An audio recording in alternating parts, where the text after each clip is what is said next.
Hey guys, Mr. T-Bone here. Let's go ahead and get down our final lesson for the week. Okay. Um, so, lesson 14, starting with evaluation solving equations by inspection. Okay. Lesson 14. Do your mental math, do your problem solving. Let's jump over to new concepts. All right.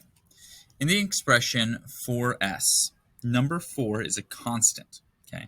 As in, it is part of the equation. Okay. So we have an equation 4s. Okay.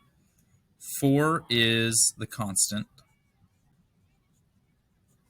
And then s changes. It can be anything. Oh, excuse me. It is called the variable. And all of these numbers, so any variable that is not a specific stand-in, so like e and pi are not variable because these actually stand in for a specific number, 3.14 whatever, and e is also has its own value. There's like the speed of gravity or the force of gravity, speed of light. A lot of these have very specific values, so those are not variable. A variable is s, usually x. X is usually a variable. Okay, they're an unknown, and variables are really important for us when we have two unknowns at the same time. When we only have one unknown, we can solve it. Okay, but there's also an equation where it has a variable where it changes based on the equation, and you plug that in and then you solve. Okay, where it doesn't, 4s isn't an equation, right? It doesn't have an equal sign and a thing. We can't solve 4s. 4s is just an expression, and what we do is when we have an option of s, we times it by 4. So for instance, let's use an example of 21.5 times h. Okay, 21.5 is how much a buddy of mine makes per hour. Okay, $21.50 every hour. Okay, this is the expression. This is the equation of how much she makes for her, each week, each month. Okay, so now the only question is, how many hours did she work? If she works 8 hours, then we do 21.5 equals times 8, and then we find out how much money she made. If she works only 7 hours, we do the same thing. Okay, so we can evaluate the expression by substituting numbers in place of variables and calculating the results. Okay, in the expression 4s, if we substitute 6 for s, we get 4 times 6. Okay, here, this is the equation for perimeter. Okay, perimeter equals, for a rectangle anyway, 2 times L plus 2 times width.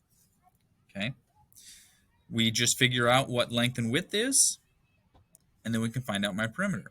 Okay, so this is the constant.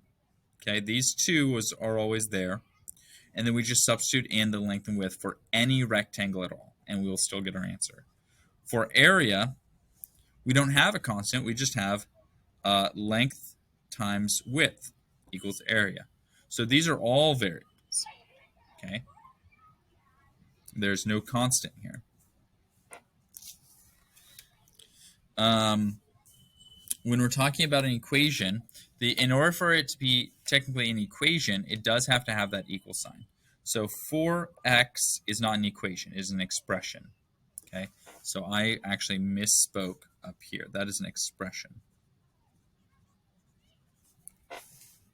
4x is an expression. 4x equals 20, that is an equation. You cannot solve an expression. Okay, 4s is unsolvable. 4 times 6 is solvable. Okay, because now that is you have all the variable. There's no variable. 4x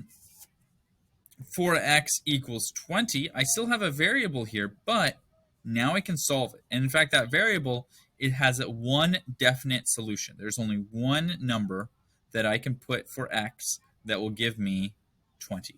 4 times one single number will equal 20. Okay. Now we know our division facts and multiplication facts, so we should be able to solve this.